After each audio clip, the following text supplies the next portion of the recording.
Mail का सवाल, कभी आपकी मस्जिद का सवाल, ये बीजेपी के लोग उठाते हैं। कानून, इस देश का कानून फैसला करे। बीजेपी के लोग स्पॉन्सर करते हैं कि कौन झगड़ा लगा सकता है, उनको आगे बढ़ाइए। सरकार छिन गए, पिछड़ों की नौकरियां छिन गई और जो पिछड़ों को अधिकार या दलितों को अधिकार मिलने थे।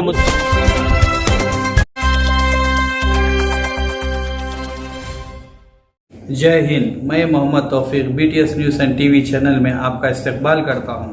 आइए देखते हैं आज की ताज़ा खबर।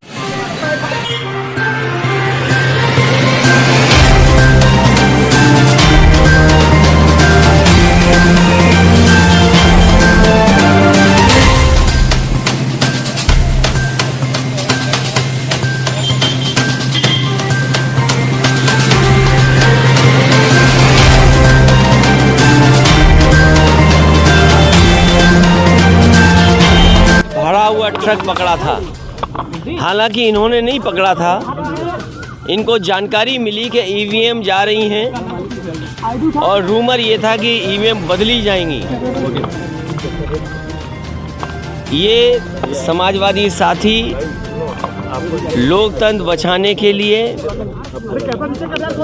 जेल में गए हैं। समाजवादी लोग इनकी पूरी मदद करेंगे, जो भी लीगल मदद होगी पूरी मदद करेंगे इनकी और इनके परिवार के लोगों की। क्या सवाल ये है, इलेक्शन कमीशन के बाकायदा नियम थे कि किन नियमों को लेकर के और किन नियमों से EVM जाएंगी एक जगह से दूसरी जगह तक।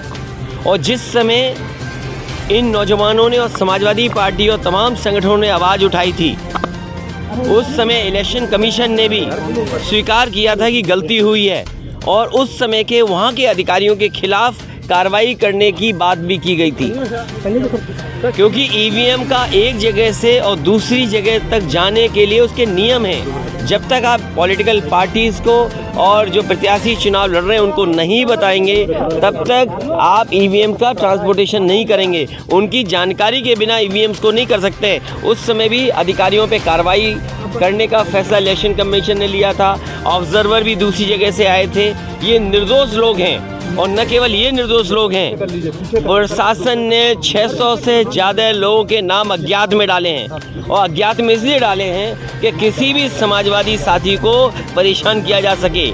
इस सरकार में जात के आधार पर और धर्म के आधार पर भेदभाव हो रहा है। तमाम नौजवान समाजवादी जो रोज़े पर थे, उन्हें सरकार के इशारे पर उठा करके बंद किया है। उनकी ईद भी यहाँ मनी है। ये दुख की बात है कि सरकार भेदभाव से काम कर रही है। और जहाँ मैं चंदौली में गया था, कोई कल्पना कर सकता है आज पुलिस पर कि पुलिस ये अन्याय करेगी? राम राज्य है क्या? पुलिस दबिश के बहाने जाए और बेटी की जान ले ले, यही राम राज्य है? बैंकों में डकैती हो रही, यही राम राज्य है? कस्टोडियल डेथ सबसे ज़्यादा बीजेपी की सरकार में, यही राम राज्य है क्या?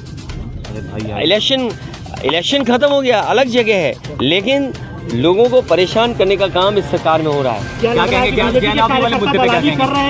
देखिए, जो ज्ञानबाबी मस्जिद का सवाल है, जानबूझ करके कभी ताजमहल का सवाल, कभी आपकी मस्जिद का सवाल, ये बीजेपी के लोग उठाते हैं।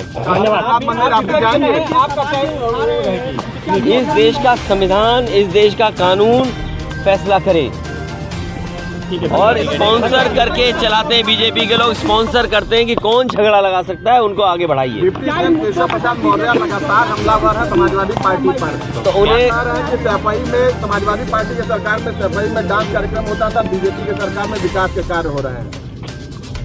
मैं क्या बोलूं ऐसे लोगों को? आप भी नहीं समझते बीजेपी की चाल। बीजेपी की चाल ये है कि जो भी कोई पिछड़ा हो, पिछड़ा पिछड़े से बोले, इसीलिए तो वो पिछड़े हैं। उन्हें दिखाई नहीं दे रहा, पिछड़ों के सब अधिकार छिन गए, पिछड़ों की नौकरियां छिन गई और जो पिछड़ों को अधिकार या दलितों को अधिकार मिलने थे, मुसलमान भाइयों को अधिकार मिलने थे, वो नहीं मिल पा रहे हैं। सरकार जनता ने दी है बना करके, जनता ने दोबारा सरकार बना दी। और अगर दोबारा सरकार बना दी तो डीजल पेट्रोल क्यों महंगा हो रहा वो नहीं याद आएगा उनको, उन्हें सफाई याद आ रही है। देखिए, ये मैं तो कहूँगा कि सरकार के लोगों को भी जाना चाहिए वहाँ, कम से कम इनके जो प्रभारी मंत्री और उस परिवार का दुख दर्द समझें। उस परिवार की ने अपनी बेटी खोई है। अगले अगर 2024 के जो चुनाव है, भाजपा क्या हिंदुत्व का मुद्दा 2024 में फिर आपके लिए मुश्किल खड़ी अरे क्या मुद्दा, हम नहीं हिंदू, तुम नहीं हिंदू हो क्या? बीजेपी वाले तो नकली लोग हैं। हिंदुत्व का मुद्दा बीजेपी उठाती है। नहीं, मैंने जो कहा वो समझ नहीं पाया आप। मैंने ये कहा कि आज जो बढ़ती हुई महंगाई है, जो बढ़ती हुई बेरोजगारी है, इन सवालों पर बहस और चर्चा न हो, इसलिए भारतीय जनता पार्टी जो लोग मुद्दा उठाते हैं उन्हें स्पॉन्सर करती है, फाइनेंशियली उनको सपोर्ट करती है। धन्यवाद। ठीक है, धन्यवाद।